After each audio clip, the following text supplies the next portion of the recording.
Doctor Babasaheb आंबेडकरांना देशात म्हणावा तितका मान दिला जात नाही अशी खंत राष्ट्रवादी काँग्रेसचे नेते आमदार डॉक्टर जितेंद्र आव्हाड यांनी व्यक्त केली आहे.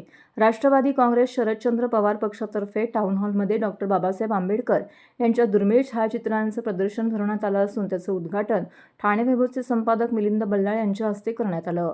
मिलिंद बल्लाळ यांनी बाबासाहेबांच्या विचारांचे अनुकरण झाले तरच घटनेचे रक्षण आणि अपेक्षितांचा विकास होईल असं सांगितलं.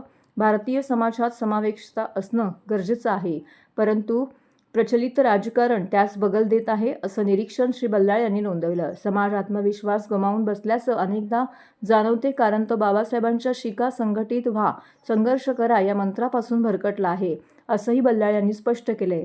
आव्हाड यांनी या घटनेवरती होत असलेल्या आघातांबद्दल चिंता व्यक्त केली आणि हे प्रयत्न थांबले नाहीत तर देशाचे तुकडे होतील अशी भीती देखील त्यांनी व्यक्त केली आहे. महिलांना मतदानाचा हक्क घटनेने दिला असला तरी मतं विकू नका असं सांगणाऱ्या बाबासाहेबांच्या मात्र लाडक्या बहिणींनी ते ऐकलं नाही असंही ते म्हणाले. भारताने इराणच्या पाठीशी उभं राहायला पाहिजे होतं असंही त्यांनी यावेळी म्हटलंय. सरकारच्या विविध संस्थांच्या माध्यमातून मूलभूत हक्कांची पायमल्ली करत असून त्याविरुद्ध आवाज उठवणाऱ्यांविरुद्ध कारवाईचा बडगा उगारला जातो अशी टीका आमदार आव्हाड यांनी केली आहे. राष्ट्रवादी काँग्रेस शरदचंद्र पवार पक्षाचे ठाणे शहर जिल्हा अध्यक्ष मनोज प्रधान यांनी पाहुण्यांचं स्वागत केलं आहे. महाराष्ट्राचे आराध्य दैवत राजा शिवछत्रपती यांना पुष्पांजली अर्पण करावा.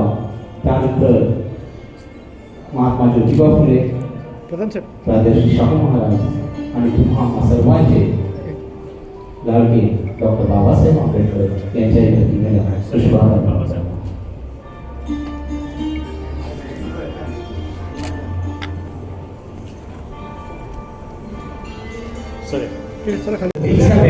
ज्ञानाचं प्रतीक म्हणून पुस्तकरूपी भेट देऊ आणि आपल्या साहेबांनाही पुस्तकरूपी भेट देऊ त्यांचे स्वागत करण्यात येत आहे. टाळ्यांच्या गजरात स्वागत करायचं. बाबासाहेब स्वतः पुढे पत्रकार होते, आपल्या सर्वांना माहिती आहे. मी प्रदर्शन बारकाईने पाहिलं तर त्याचा सुद्धा इथे तुम्हाला उजळता उल्लेख दिसेल. 1920 साली मुकनायक नावाचा त्यांनी पहिल्यांदा साप्ताहिक काढलं. मग 1927 साली त्यांनी बहिष्कृत भारत नावाचं एक पुन्हा नियतकालिक काढलं. 28 साली समता नावाचं काढलं. 30 साली जनता काढलं आणि 1956 साली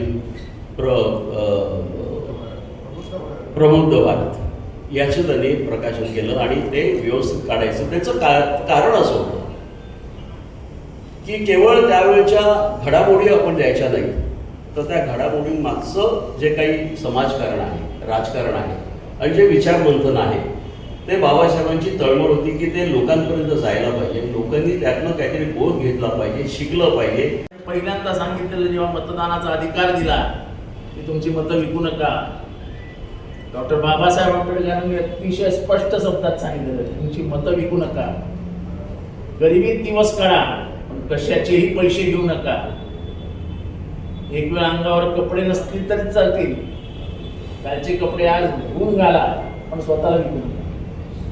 पण नेमक्या या समाजात तेच घडते. 1000, 2000, 3000 ते मत लोक लाईन लावून मतं घेतात पण पैसे घेतात. मग ह्याच्यासाठी तुम्हाला दिलेला अधिकार. इंग्लंडमध्ये आणि अमेरिकेला महिलांना मतदान मिळवण्यासाठी 300 वर्ष लागली. 300 वर्ष संघर्ष करावा लागला तेव्हा पुढे महिलांना मतदानाचा अधिकार मिळाला. हा भारत हा पहिला देश आहे जिथे ज्या दिवशी संविधान आलं त्या दिवशी महिलांना मतदानाचा अधिकार आला. आणि आमच्या महिला 1,500 रुपये लाडकी बहीण मिळाली की जसं माझं नेहमीच असतं की हे संविधान नाही, हा भारताचा आत्मा आहे. ज्या दिवशी तुम्ही या संविधानाला हात घालाल तुम्ही या भारताचे तुकडे तुकडे केलेले असतात. कारण का भारत हा एका रंगाने नटलेला नाही आहे, हा भारत हा विविध रंगी आहे. भारताचा अभ्यास करायचा असेल तसं ईशान्येकडे येऊन दक्षिणेकडे या, दक्षिणेकडनं वर्ण चालत गुजरातच्या मार्गे परत काश्मीरला जा आणि काश्मीरवरनं परत ईशान्येकडे जा. तुम्हाला समजेल की भारतामधले रंग किती आहे. आणि म्हणून जनगणमन ऐकताना पूर्ण जनगणमन ऐकताना ते किती हुशारीने लिहिलेलं आहे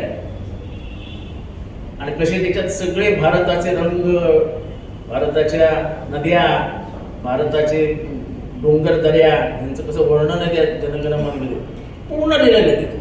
काय दुर्दैव आहे की गोव्याला बीजेपीचाच मुख्यमंत्री, तिथे मुख्यमंत्री सांगतो की गोमांसावरती आम्ही सबसिडी देऊ, स्वस्तात देऊ, बाजूला महाराष्ट्र, गोमांस खाणाऱ्याला मारूनच टाकू. या देशात आणायचा कायदा तुमचा पक्ष आहे ना, तुम्ही एक कायदा आणा ना, तुमचा पक्ष ज्या ज्या देशावर राज्यात आहे तिथे सगळीकडे एक कायदा आणा. तुम्ही सांगा ना केरळामध्ये निवडणूक लढवत आहे की आम्ही केरळामध्ये निवडणूक जिंकलो तर गोमांसावरती बंदी आणू, सांगा सांगा. तमिळनाडूमध्ये पण मग काय सांगत नाही तुम्ही? काय गोव्यामध्ये सांगत नाही तुम्ही गोमांसावर बंदी आणू?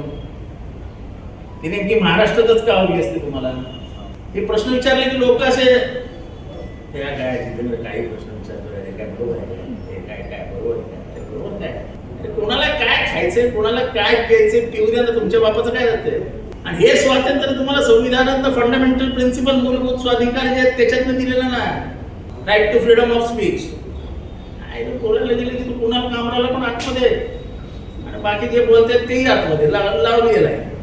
कसे काय बोलणार बल्ला साहेब? जरा बोललं की एनसी नौपाड्यामध्ये. आजकाल पोलिसांना काही कामच नाही, जरा फोन आला एनसी. असं नव्हतं, पोलीस कोणाच्या फोनवर काम करत नव्हते. एक छेन्नींची मुलाखत आहे, त्या गँगस्टरच्या वरून बोललाय, त्या गँगस्टरसाठी एक आमदाराने फोन केला त्यांना, तर झेंडेंनी काय उत्तर दिलं हे ऐकण्यासारखं उत्तर.